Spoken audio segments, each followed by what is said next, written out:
Hi guys, ArchieLuxury channel, Paul Pluta channel. Today guys, I want to talk about Panerai.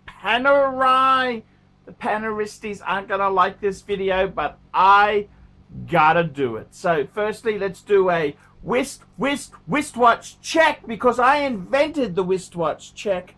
I'm wearing a Rolex, only Rolex, a bluesy, two-tone bluesy. Okay, what do I want to talk about? I want to talk about the biggest loser. I got to talk about Panerai, Paneristas. And I got to be completely frank there. I went in and experimented with Pam. It's a bit like experimenting with methamphetamines. Nobody fucking wins. Pam, what a fucking terrible brand. I remember years ago, I remember Pam was so fucking cool. Panerai, oh my god, they were so cool. They were very cool. Pam was very cool. I remember it well. They were incredibly cool brand. I remember Kenny Nguyen from Jewelers on Time. He had a fucking case full of them. Now, when you see a case full of Pam, you think, oh, you poor bastard. I hope you didn't pay retail. That's what you feel like saying. Fucking terrible. Pam is an absolute fucking disaster. Absolute fucking disaster. And I gotta be completely frank and honest with you.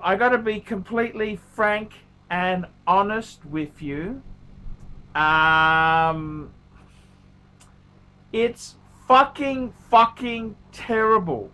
It's fucking terrible. The way Panerai on the used market, it is fucking terrible. I've got a dealer friend. I've got a couple dealer friends, and when I've spoken to them about Paneristas, I've kind of said, hey, what's the go with Pam? And they fucking hell, the dealers just don't want to know it. Dealers in Melbourne, they basically only take Pam on consignment. They don't want to spend the money on Pam. Dealers in Sydney, fuck. I was talking to a dealer friend I know quite well. And I tell you what, he had a guy come in, box papers, Pam, you know, the classic iconic Pam. I think it was a base 0 or a 111, offering twos, mid twos Aussie, low twos Aussie. I mean, fuck. It's horrendous. Pam is absolutely horrendous.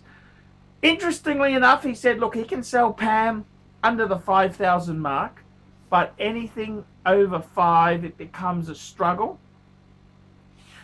I must say myself, I was fucking pissed off. Out of all the watches I sold off when I had a clearance last year to, well, I actually sold off my 3 discount divers. I sold off let's have a look at what I sold off. I sold off a Breitling, which I bought incredibly well, and I'll be honest with you, of course I made a fucking profit. I'm not a communist. I also had a Tudor Black Bay, which I bought new. I basically, on that Tudor, I think I basically, where did I go with that? I think I broke even. On that little fucker. And the other watch was the Pam, where I lost $1,000. $1,000 plus shipping. $1,000 plus shipping I lost on it. And I mean, I thought I bought it reasonably well. It was a Pam 24.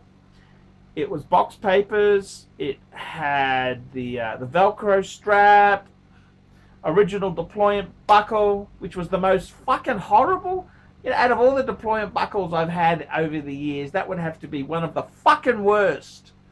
And it had, you know, it had the most stupid fucking movement. It had a modified Valjoux 7750, which is the movement they use in many chronographs, except they've taken the chronograph module off. It was so fucking noisy. It's like a... I don't know why you'd use that fucking movement. Anyhow, I got to be honest with you. I lost $1,000. I sold it. I ended up selling it to a guy in the fucking UK. And he was fucking painful to deal with.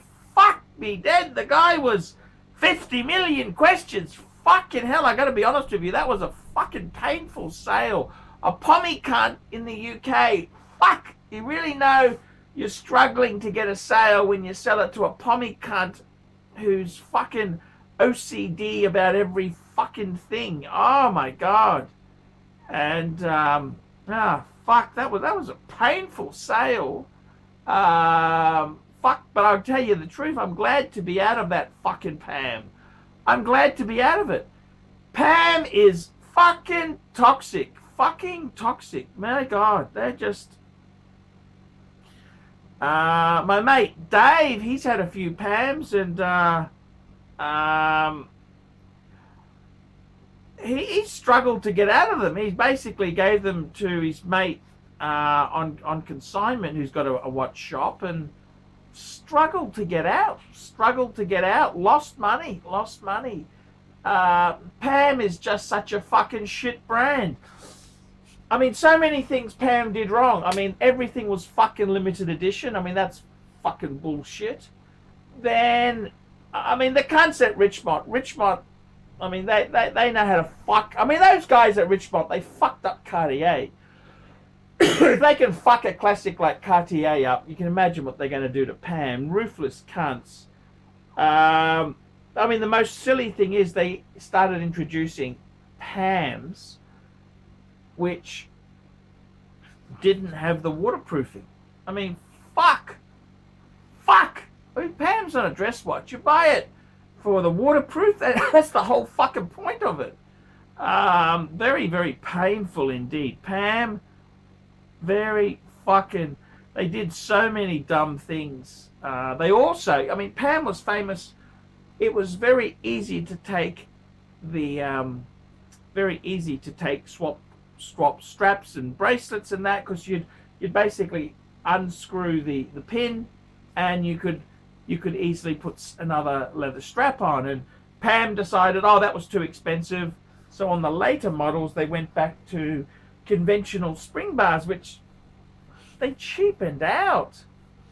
I mean, what a bunch of fucking cunts. I mean, what were the cunts at Richmond thinking? It's fucking toxic. Fucking toxic.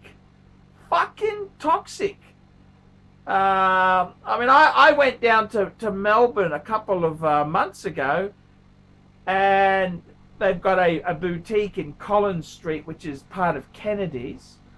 And I don't mind Kennedy's. No fucking customers. The cupboard is bare. They were such a hot brand. How did they go so fucked? And that's a fair question. It's I mean, then they later on they decided to go in-house with their movements. You think things would have picked up a bit, but fuck, Pam has gone full circle. Absolutely gone. I mean, I remember in the early noughties, if you were a sophisticated watch collector, you had a IWC, you had a Pam, you had a JLC, and, you know, maybe a Rolex. You'd always have a Rolex. Everyone had a Rolex, of course. Nowadays, the whole market has changed. If you've got Pam, people fucking feel sorry for you. This is how bad it's got. Panerai themselves there, when good times were on, that they were fucking ruthless cunts. I must be honest with you. Panerai was fucking they were ruthless fuckers. And in many ways, what's happened to Pam, you've honestly got to say to yourself, it couldn't happen to a nicer bunch of cunts. Couldn't happen to a nicer bunch of cunts, especially the executives at Richemont, who, they fucked Cartier up. Pam itself, do I think they'll ever bounce back, come good? That's a fucking good question. I think they're a bit like Barry Manilow. You know, Barry Manilow was the 70s musician. I love his songs, you know, very, very good. He was a classically trained musician out of interest. And, he was just so popular, it's inevitable that people can't stand him because he was too successful. And I think Pam was too successful in the day. And do I see them bouncing back? That is an interesting question. I think they've really got to move more into the core of what is Panerai. Stay in that genre. They might be able to, to have a bit of a comeback, but I don't think they ever will. I don't think Pam will ever be like they were, where they were selling way above retail. They were like Rolex Daytonas. That's exactly how it is. And heaven forbid, the biggest problem with Pam I see is fucking Richemont.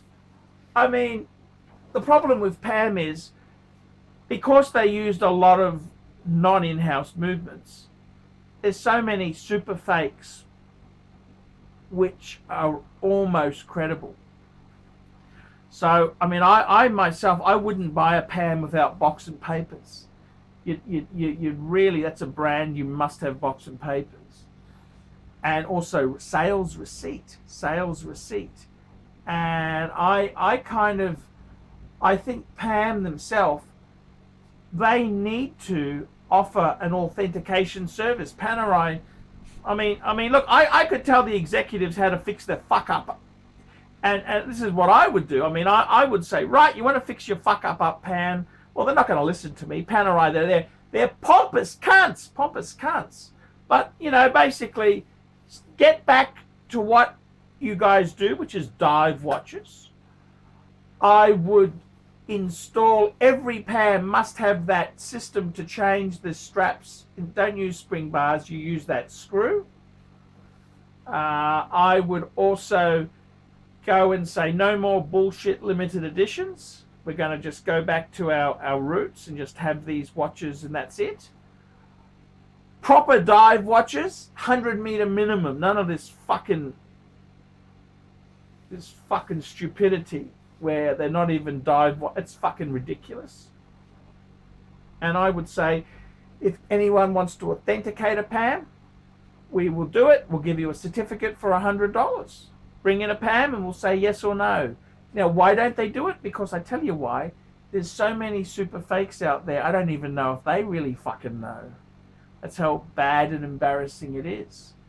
And it's pretty terrible. I think it's pretty damn bad there. So I honestly would say Panerai has got no one to blame. Panerai says they don't do authentications. Oh, no, you must always buy from a Panerai retailer to ensure. They're just absolute stupid fucking cunts. Just absolute typical corporate hogwash that you'd expect from someone like Richemont. That's what it comes down to. Typical corporate hogwash. And in many ways, it couldn't happen to a nicer bunch of fucking cunts. This is the awful truth. It couldn't happen to a nicer bunch of fucking cunts. So there you go. That's my opinion.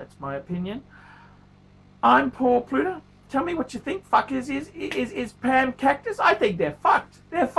And It couldn't happen to a nicer bunch of Richmond fuckers. Tell me what you guys think of that. Comments below. Like, subscribe, tell your fuckwit Pam wearing friends, and don't forget to put some nasties down below. See you later, fuckers. Rolex, Rolex, Rolex.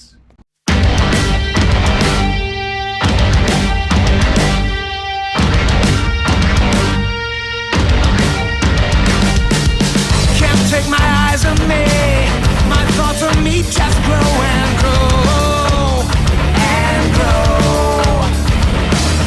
I am the best there is. I think that I'm so grand, so grand. Gotta see things, see new faces and brand new things. Gotta go places and do things. Maybe to forget it.